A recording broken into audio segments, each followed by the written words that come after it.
Papež Frančišek preko svojega sodišča sporoča, da lahko verniki prejmejo svetoletni odpustek s tem, da opravijo romanje ali pa da pobožno obiščejo kakšen sveti kraj,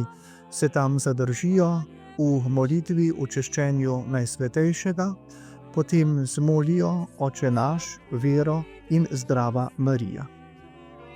Z izrazom pobožnost v našem okolju označujemo različne zunanje izraze in drže, spoštovanje svetih časov, obisk svetih krajev, nošnjo svetinjic, skratka,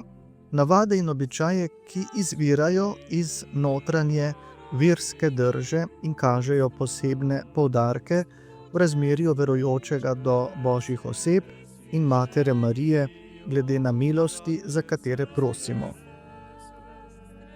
Za pobožnost, predvsem ljudsko pobožnost, je značilna velika pestrost, značilno je veliko bogastvo simboličnih kreten izrazov. Pomislimo samo na primer na običaj, da svete podobe,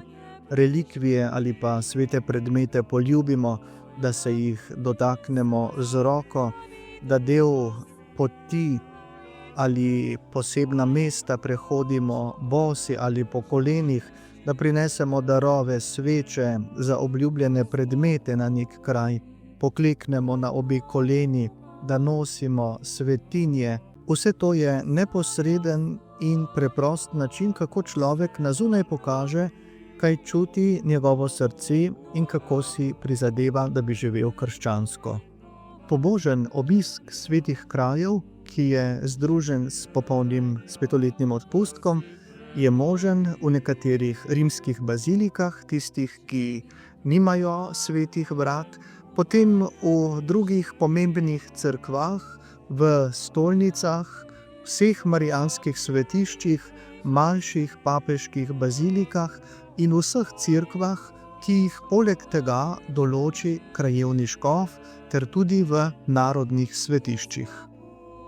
Torej, če še enkrat spomnimo, svetoletni odpustek je mogoče prejeti, če pobožno obiščemo jubilejni kraj, se tam nekaj časa zadržimo v premišljevanju in češčenju Najsvetejšega in zmolimo vero, Oče naš in Zdrava Marijo.